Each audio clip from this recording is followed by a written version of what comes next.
Assalamualaikum warahmatullahi ta'ala wabarakatuh. Bertemu kita sekali lagi dalam mata pelajaran Pendidikan Islam tahun 6. Kali ini kita masuk bidang akidah, pelajaran yang ke-8 iaitu Asma'ul Husna. Unit 1 bertajuk Al-Hasib. Bersedia semua murid-murid ambil buku teks dan buka muka surat 88. Kita belajar sama-sama. Baik, perhatikan dan fikirkan.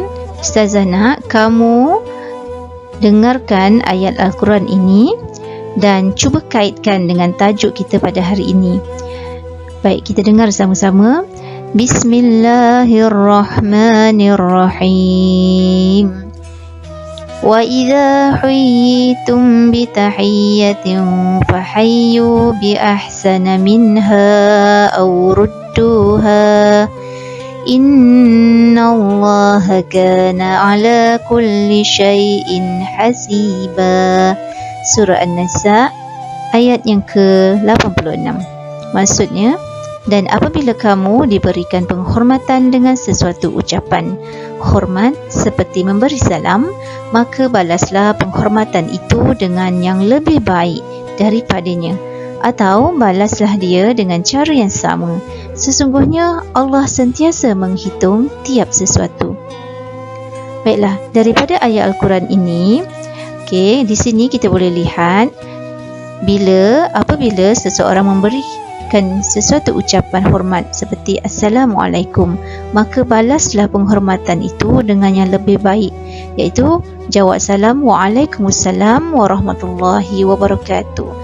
Cara menjawab salam yang paling sempurna ialah seperti yang telah Ustazah bacakan tadi, iaitu Waalaikumsalam warahmatullahi wabarakatuh.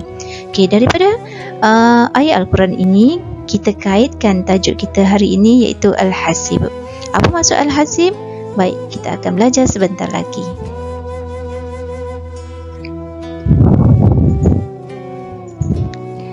Pengertian nama Allah Al-Hasib.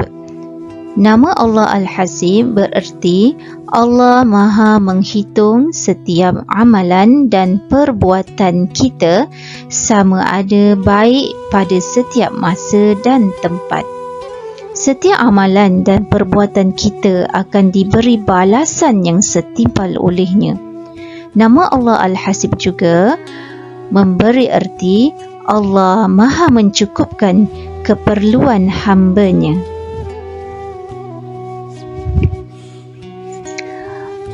Oleh itu, kita wajib beriman bahawa Allah mempunyai nama Al-Hasib. Dengan meyakini Allah Maha Pemurah ketika memenuhi keperluan hamba-Nya dan Maha menghitung setiap amalan kita.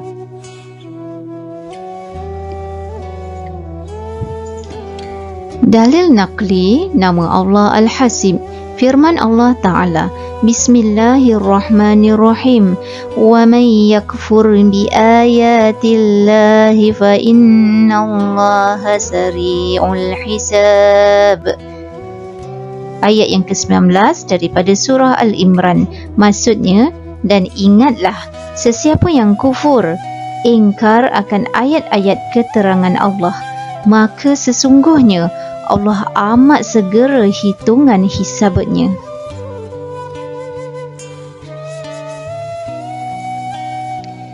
Kesan meyakini nama Allah Al-Hasib.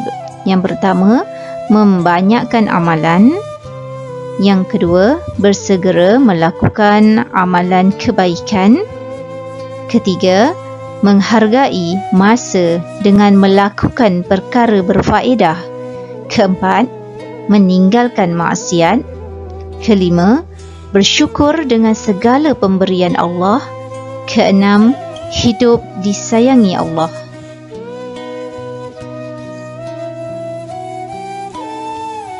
Apakah bukti-bukti nama Allah Al-Hasib?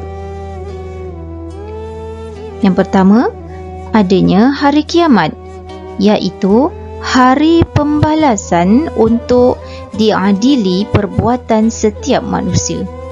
Yang kedua, diciptakan syurga, sebagai ganjaran kepada orang yang soleh. Yang ketiga, diciptakan neraka sebagai balasan kepada orang yang ingkar. Yang keempat, malaikat rakib dan atid ditugaskan untuk mencatat amalan baik dan buruk. Yang kelima, adanya mizan. Apa itu mizan? Iaitu neraca timbangan amalan. Dan yang keenam, penciptaan alam, iaitu yang memberikan manfaat kepada manusia. Allah Subhanahu wa Ta'ala pernah berfirman, maksudnya, maka sesiapa berbuat kebajikan seberat zarah, nescaya akan dilihatnya dalam buku amalannya. Surah Al-Zalzalah ayat yang ke-7. Contoh, perkara-perkara ataupun perbuatan-perbuatan kebajikan seperti sentiasa mengingati Allah dengan menyebut Allahu Akbar. Yang kedua, membantu ibu bapa seperti melipat kain, memasak, mencuci pinggan mangkuk. Contoh yang ketiga, membantu orang yang di dalam kesusahan, iaitu ketika sakit, ketika memerlukan makanan.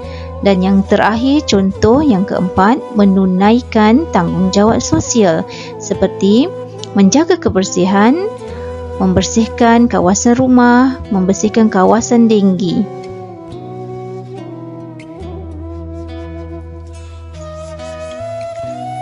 Dan Allah berfirman lagi yang bermaksud, dan sesiapa berbuat kejahatan seberat zarah, nescaya akan dilihatnya dalam buku amalannya. Surah Al-Zalzalah ayat yang ke-8. Contoh perbuatan kejahatan ini seperti mudah berputus asa, mengambil hak orang lain, tidak membantu ibu bapa, dan menganiaya orang lain. Sekarang jom kita lihat cerita tentang kehidupan Uwais Al-Qarni yang diridai Allah. Uwais Al-Qarni ni adalah seorang anak yang sangat taat kepada ibunya. Uwais ni teringin sangat ingin berjumpa dengan Rasulullah sallallahu alaihi wasallam di Madinah. Okey, jom kita lihat, kita dengarkan dan kita baca sama-sama cerita Uwais Al-Qarni. Kehidupan Uwais Al-Qarni yang diridai Allah. Uwais Al-Qarni seorang pemuda yang soleh dan rajin beribadah. Beliau tinggal di Yaman. Hidupnya hanya untuk mencari redha Allah. Beliau mempunyai seorang ibu yang sangat tua dan lumpuh. Beliau memelihara dan menjaganya dengan sangat baik. Uwais Al-Qarni sangat teringin bertemu Nabi Muhammad sallallahu alaihi wasallam di Madinah. Keinginannya disimpan dan dipendam kerana tidak sampai hati meninggalkan ibunya yang tua dan lumpuh itu. Pada suatu hari, "Ibu, izinkan saya bertemu dengan Rasulullah." "Pergilah wahai anakku, temui Rasulullah sallallahu alaihi wasallam. Apabila telah berjumpa baginda, segeralah pulang." Uwais bersyukur dan meminta bantuan daripada jiran-jirannya untuk menjaga ibunya. Beliau segera bertolak ke Madinah yang terletak ratusan batu dari Yaman. Sampainya di rumah Rasulullah sallallahu alaihi wasallam, baginda tiada di rumah kerana berada di medan perang. Uwais sangat sedih kerana hajatnya bertemu Rasulullah sallallahu alaihi wasallam tidak tercapai. Beliau bergegas pulang ke Yaman sebagaimana dipesan ibunya. Sesungguhnya keimanan Uwais terhadap nama Allah Al-Hasib membuatkan beliau berusaha menjadi anak yang soleh dan mentaati perintah Allah. Perbuatan Uwais Al-Qarni ini dipuji oleh Rasulullah sallallahu alaihi wasallam dan beliau dimuliakan Allah dengan menjadikan setiap doanya makbul. Allahu Akbar, betapa mulianya Uwais Al-Qarni ni. Nabi Muhammad puji dan seterusnya. Allah muliakan setiap doanya, Allah makbulkan daripada kebajikan, kebaikan, taat, setia menjaga seorang ibu yang lumpuh dan sakit. Okey, rumusan daripada cerita ini, kita wajib beriman dengan nama Allah Al-Hasib dengan cara berhati-hati pada setiap perbuatan kita dan menjadi manusia yang bersyukur. Baik, begitulah kisah Uwais Al-Qarni. Murid-murid, kita hendaklah menjadi seorang anak yang taat kepada kedua ibu bapa kita. Selagi ibu bapa kita hidup, selagi ibu bapa kita bernyawa di muka bumi ini, buatlah kebajikan, kebaikan sehabis baik.